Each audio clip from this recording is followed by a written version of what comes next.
morning, and thanks for joining us for Face the State on this Sunday morning.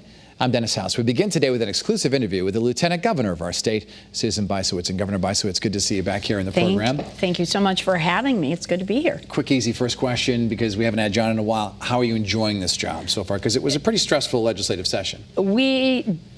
First of all, I'm enjoying the job very much. I love my partnership with Governor Lamont, and we've gotten a lot done. We've managed to raise the minimum wage to $15 an hour and also to pass a very strong Paid Family and Medical Leave Act.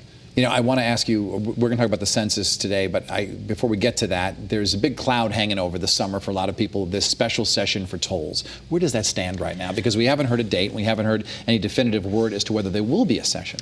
So we think that there is a special session on July 22nd, and the legislature will be considering a bond package.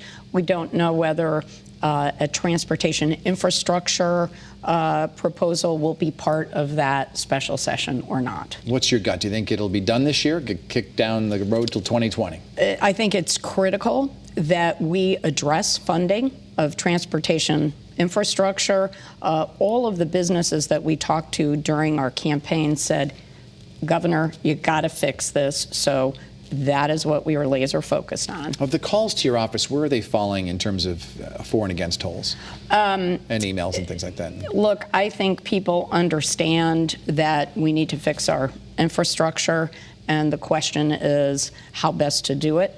And the governor and I strongly believe that out-of-state cars and trucks should be paying 40% of that cost because they are the users of our roads, and we are running this multi-state charity for out-of-state vehicles.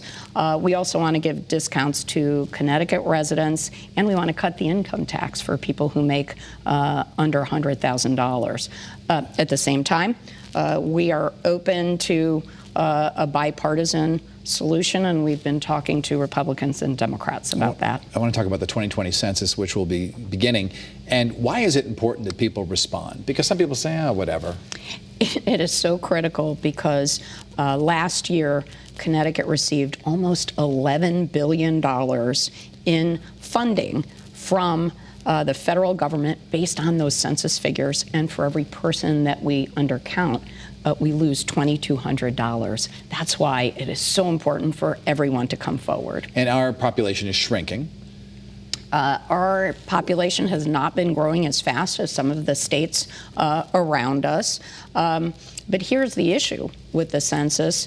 There has been this climate of fear created by President Trump because he is attempting to drive down the response rate by insisting that there be a citizenship question on the census. Now, he lost in the Supreme Court with that, but he says he may do an executive order and push it through that way. What if that happens? Well, first of all, the Attorney General and I agree that an executive order would be trumped by the Supreme Court decision that was handed down a week ago.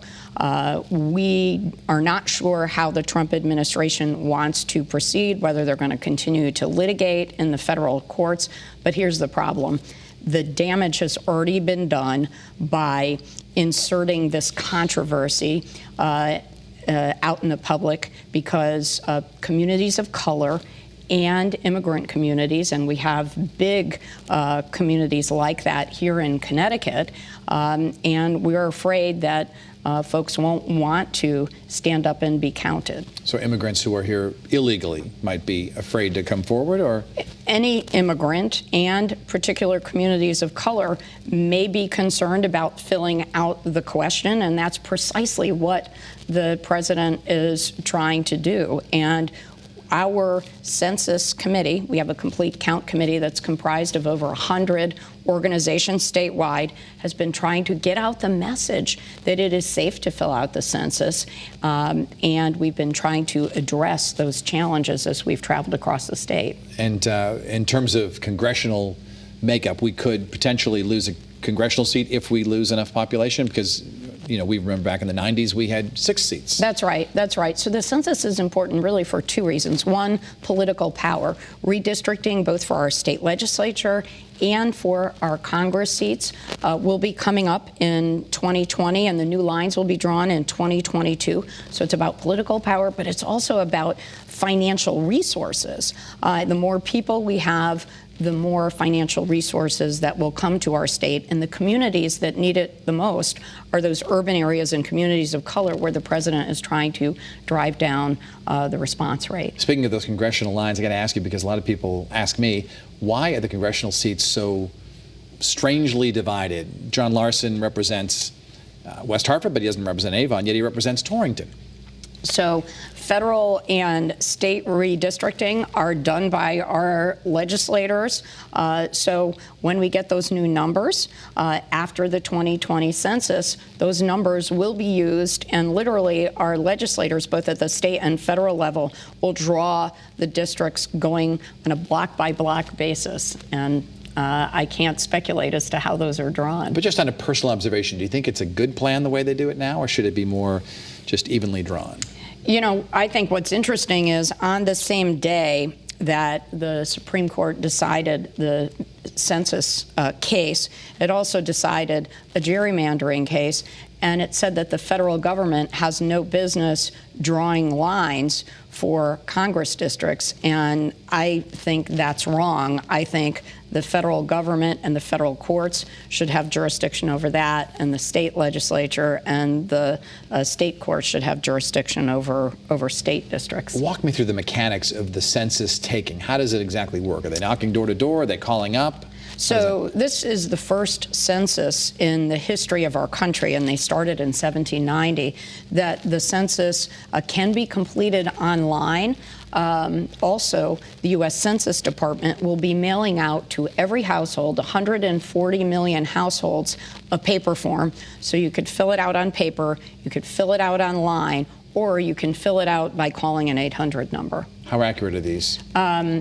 We are hoping that they'll be extremely accurate. There is one more way to fill it out, and if you haven't filled out online, on paper, or over the phone, there will be a census person who will come knock on your door, an enumerator, in the summer of next year. What would it take to actually lose a congressional seat? How many people do we have to lose? I am not so concerned that we will lose a representative in this census, but it is a concern for the future, only because Connecticut's population has not been growing as fast as some of the southern states or in the California area. And so if we went from 5 to 4, that would really shake it up quite a bit. It would. Because they'd have to redraw all these. It would, but I don't think that we're going to lose one in the coming year. Are there any parts of the state that are actually seeing growth? We always hear about these people moving to Florida and so forth, but which parts are doing better than that? Absolutely. We are seeing very good growth in Fairfield County, and interestingly, our census figures show the 2 places where millennials are moving to are the New Haven and Milford areas, 2 very vibrant communities for young people. Interesting. Susan Bysiewicz, Lieutenant Governor. Thanks for being on the program. Thanks so much for having me.